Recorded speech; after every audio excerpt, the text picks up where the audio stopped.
Alright, well, welcome to the Pirate Kitchen. Start of a bit of a YouTube cooking channel that I hope people will like. Today I'm going to show you how to make dirty Spanish rice. Very simple, very delicious, 6 ingredients. Alright, first bit, you're going to need some tortillas. And you're going to fry them up to make some tortilla strips. I already got some oil in my wok heated, and I know it's weird to use a wok for this, but it does the best for deep frying. The way the shape is. Now I've folded the tortillas in half, so when I cut them, they'll cut the two of them at once. You get some nice long strands. Alright, for some YouTube magic, what's going to take me a couple minutes, you'll come back and see some toasted tortilla strips. Alright, now while that's going, I'm going to go ahead and get the rice part started. For this, it's best to use any sort of white rice. Now, the best thing you can do if you're making rice is to get a rice cooker or a pressure cooker with rice cooker capabilities. Trust me, it makes life a lot easier and it saves you a lot of money. So I'll just need 1-in-1 measurement. So I'm going to do 4 cups. I only need 2 for this recipe, just 1 cup per serving, but I got an experiment that I won't be doing later.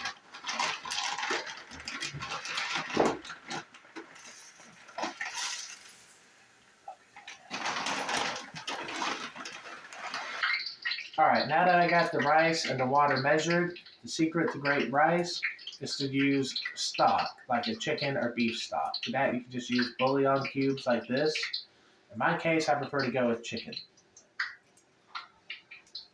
Now, the reason I'll use these stock cubes or just bouillon in general is it's got a little secret that helps make all your food taste better. I'll go ahead and explain that to you. If you look at the jar, brand's not sponsored by the way, you'll see the labeling of monosodium glutamate, aka MSG. Very good. Tastes delicious and is good for you. Alright, I'm pulling out the last bit of the tortilla strips now. Once they're out and while they're still got a little bit of oil on them, you'll want to hit them with some salt and pepper for seasoning. They'll be okay as they are, but salt and pepper will make everything better. Alright, do a pinch. Always hit them up high, give a good toss. Alright. I already got some of the other items I'll need ready. You'll need a good Mexican melting cheese like queso fresco or there's a few others, but queso fresco is my preferred choice. You want it cut up into about relatively the same thickness for reasons you're about to see. Alright. Now this is one of my favorite things to cook with. Mexican chorizo. If you don't know what chorizo is, it's essentially a Spanish or Mexican sausage. The Mexican chorizo tends to be loose meat. For this purpose, I've chose pork, but you could use beef, chicken, soy, whatever. The goal is to cook it. I went ahead and dumped all the non-essential oil and break this up a little bit.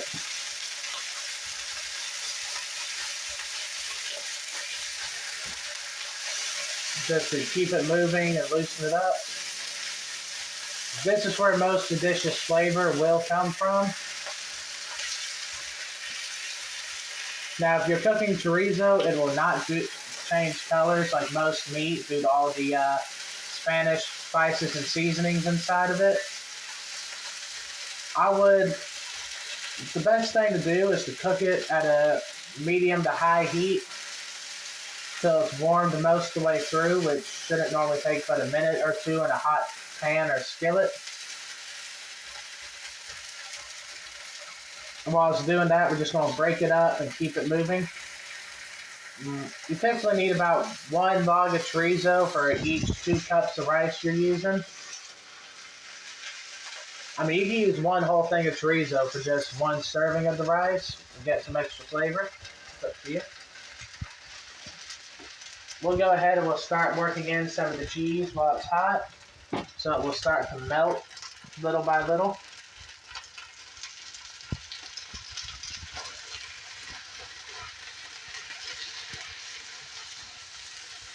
Because as the chorizo is heated and heating up, it'll start the Mexican melting cheese, a good bit of process to melting. This is a similar cheese that you'll find used in most Mexican restaurants for nachos or queso cheese.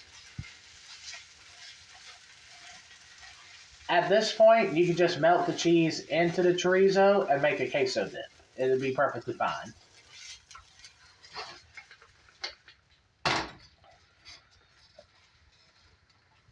Yeah, I might not be technically doing a stir fry, but nothing wrong with getting a little wok action in.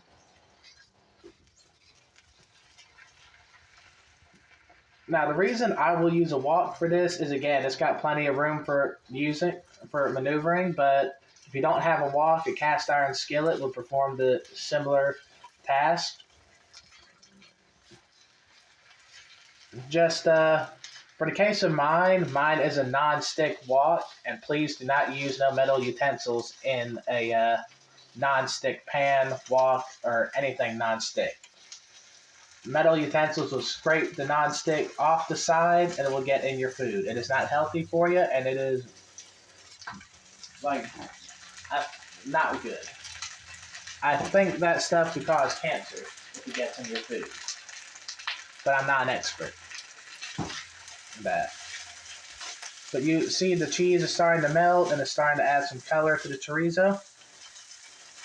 You want to add most of your cheese before you add in your cooked rice, so you can already start getting that warm, cheesy nature, and it helps loosen up the chorizo for the rice. All right, as you can see, a lot of the cheese is broken up and melted into the chorizo. And the rice is just finished. Good timing. The pressure cooker is released. Just open the lid. Now, like I said, I'm only using enough for the this video, but I got some extras for an experiment. Make sure to fluff up your rice good and drop it in while it's still good and hot. So take it off heat. Go ahead and throw in your rice.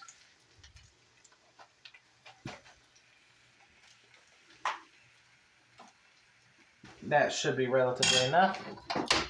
Now once you get the rice in, you want to go ahead and mix the chorizo and the rice in together to give it that color you traditionally get from a dirty rice.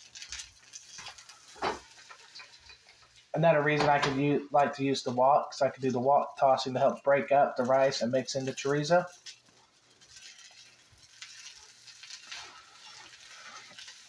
All right, let me get some more of the cheese.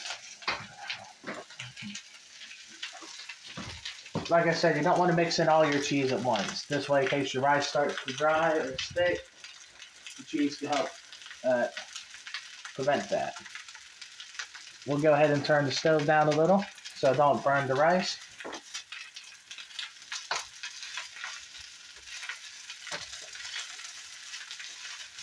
All right, you start to see it come together. Once it gets to this state, you want to have everything close at hand because you're going to have to work quickly. If you don't keep the rice moving too well, it's going to dry up and stick to the skillet, or it will burn and get crunchy. You don't want soggy rice, but you also don't want crunchy rice either.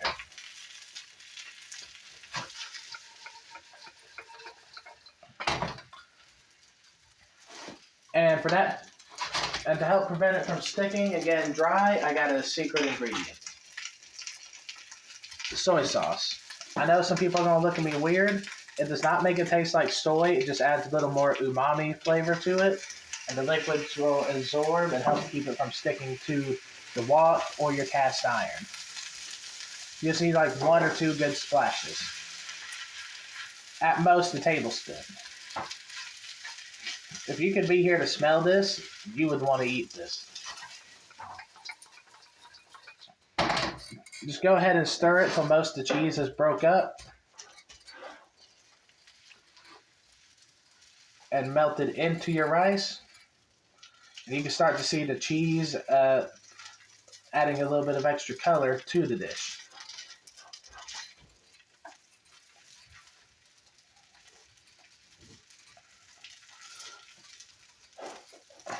And now that we got most of this cooked, we're going to add a little bit of fresh lime juice.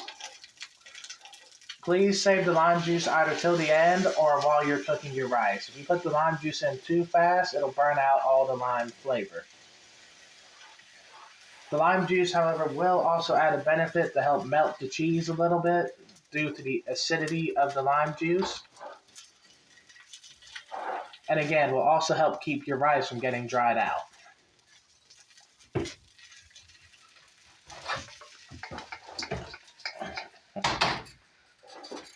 Never a dull moment when you have cats in the house.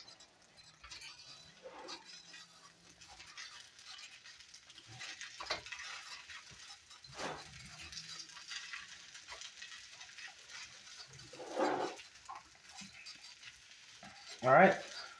Once your cheese is most of the way done, you can go ahead and turn off the heat.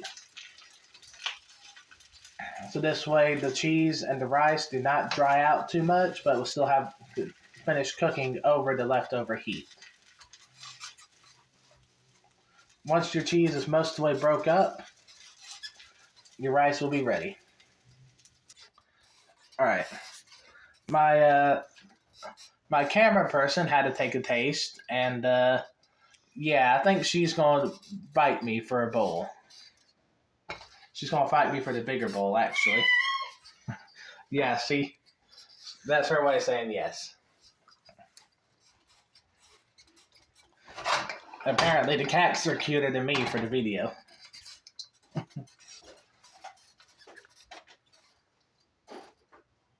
All right. Now, go ahead and grab a bowl. This one will do right here. Dry that. Now, go ahead and get a good scoop. Notice how the cheese is most of the way melted. Just what you need. That's my bowl. No, it ain't. Yes, it is. All right. Once you get your bowl to where you need it, you can go ahead and add on your tortilla strips. Get them as dark or as crispy as you want. And a fresh bit of cilantro or coriander. Go ahead and pop. All right, and there's the dirty Spanish rice. Looks good, don't it? The real trick is trying to get a little bit of everything in one bite.